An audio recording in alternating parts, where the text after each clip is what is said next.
Good day and welcome to CDI Talks. My name is Anton Shekhovtsov and I'm the chair of the Center for Democratic Integrity, an Austria-based NGO that analyzes attempts of authoritarian regimes to influence politics and societies in Europe. My guest today is the German economist Rebecca Schönenbach. Rebecca is the chairwoman of the Association Women for Freedom that is committed to maintaining and strengthening equality, as well as preventing violations of the principle of equality in the German society. Rebecca is also known as an expert on counter-terrorism and a certified specialist on Islamic finance, which has had a direct relationship to the topic of our conversation: Iran's malign influence in Europe and its assistance to Russia in escaping Western sanctions and international pressure. I hope you will find our conversation useful, and if you do, please like this video and subscribe to our YouTube channel to stay updated on future episodes of CDI Talks. Rebecca, thank you very much for this opportunity to talk to you. I would like to ask you the first question. In March this year, following the beginning of the full-blown invasion of Ukraine, there were reports that Iran offered to Russia to help to evade the sanctions that were imposed on the Russian Federation for its unprovoked aggression against Ukraine. What would be the benefit for Iran with helping Russia to evade those sanctions? Well, the benefit for Iran would be to have an ally again and to divide its enemies, because Russia and Iran have common interests, but they also have interests that don't align. But in securing Russia's complacency in dealing with Iran, Iran can make sure that it has no enemy on that front, because Russia is still a huge country. It could be dangerous for Iran. And of course there are economic benefits, because they both have a nuclear program. They benefit greatly not only from the weapons machinery of Iran, but also for the nuclear program for some components. They can exchange technical details, also concerning weapons, but also the air machines and so on. Whatever they need in technical machinery can be imported via Iran from China to Russia and vice versa. So it gives Iran an opportunity to have a larger market for its goods. There are several aspects. One is that it ensures that it's not going to be attacked by Russia. And the other one is an economic interest. And the third one is to divide the rest of the world. This is what Iranians do since more than 40 years. They saw discord between potential enemies of Iran to make sure that they cannot be attacked. Obviously, I think we now see evidence that Iran probably is trying to help Russia in some way. What can be the main lines of Iran's assistance to Russia to circumvent the sanctions? Well, since Iran is had to find ways to circumvent sanctions, it is very well trained to do that, and there's cooperation already before 2012, or we can trace it back to 2012, between Russian entities and Iranian entities laundering money together. Iran established a financial network to circumvent sanctions that could be used by Russia. It is already being used by Russia, to be honest, but it could then be enlarged through their cooperation for both sides, and that would of course have effects for both of them. In the beginning of April this year, Mohsen Karimi, deputy governor of the Central Bank of Iran for International Relations, apparently suggested that the anti-sanctions scheme used by Iran would remain in place even if the West lifted the sanctions. So do you think that there is some kind of a global illegal financial system in place that can help rogue nations and authoritarian regimes and terrorist regimes to operate? It's not one system, it's many systems that overlap, and a lot of it is legal, because the main interest of money laundering and in evading sanctions is to get back into the legal system, because some things you can only buy on the legal market or you can't conceal them, so you only can conceal your traces. And this is what they're doing. So it's not one system, it's different ways to circumvent sanctions. Then of course there are things like cryptocurrencies, let's say. Bitcoin is one of the least problems, but there are ring-based cyber currencies which are not traceable. Then, of course, there are Hawala trades where you don't use the official money banking system. And all of these kind of things are already in place. And it's mainly the United Arab Emirates, it's Turkey, and a few other countries which facilitate these illegal deals and make it possible for Iran and Russia to evade sanctions, and through shadow companies, a lot of construction companies in the case of Iran and Turkey are front company then for Iranians. And this is how it works. But it's not like one system that is, so it's a separate several system. Smaller systems. It's their interest to get back into the legal side of the system, and this is how it works. We know that Iran also supports terrorist organizations, or organizations that are considered terrorist by some Western nations. And here is a question about Germany, because some would say that Germany has an Iran problem. Do you agree with this? To put it brutally and directly, yes. I mean, you can see that at the moment, in the middle of the Iran protests, several German politicians made remarks which were quite in order, but it took a long time to get them there, and they're still not imposing what they could impose, which is sanctions. I mean, there's some sanctions in place, obviously, but there could be way more strict sanctions, and then they could expel the diplomats, which would really hurt Iran. They could close down some of the front organizations of the Iranian regime in Germany. They're all still there.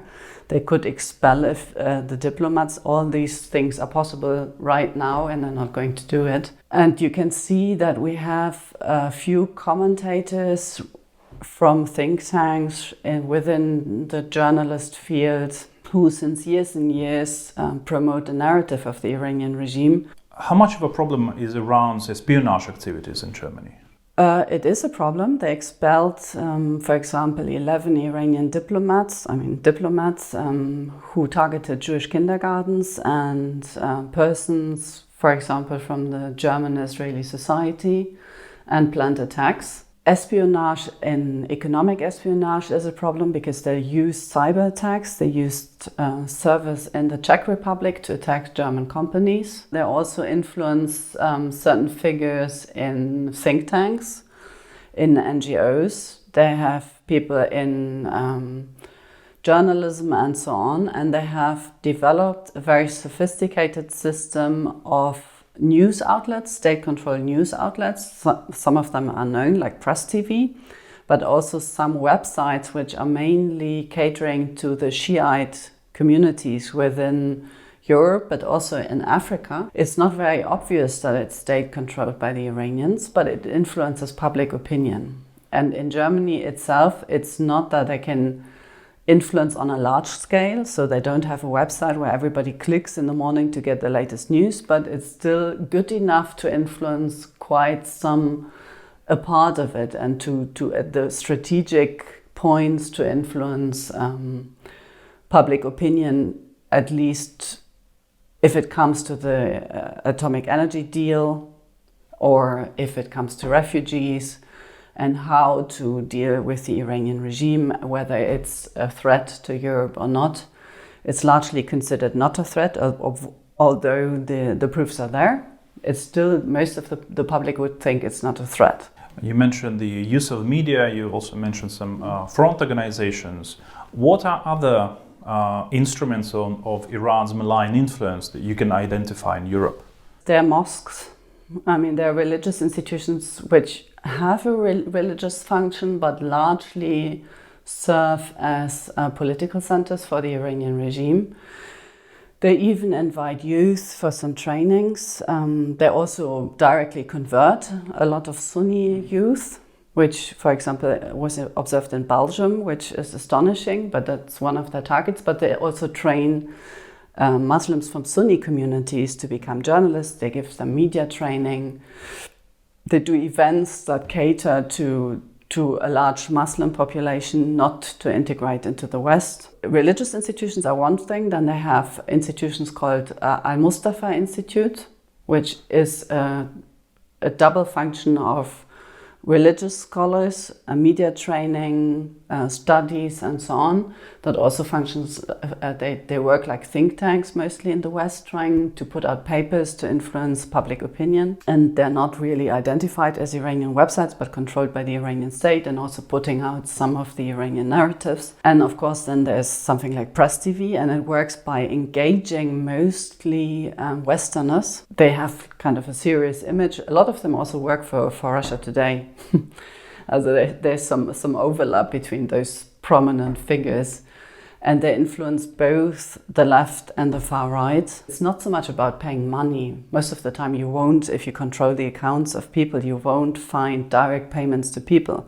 But they deal in information and they deal in power relations. So you get into contact with powerful people from other countries if you visit those conferences, for example, in Tehran. It's about networking and putting each other in positions where you can reach a certain amount of influence. Are we talking about the spread of the Islamic revolution, or are they simply trying to convince the population or convince societies to lift the sanctions against Iran? So are we talking about strategic or tactical moves of Iran's regime? I think it's both. I mean, it is interesting that within the constitution of the Iranian regime, it states that they want to export the Islamist or Islamic revolution to the world. So that is the goal stated in the Iranian constitution. So that is the long-term goal.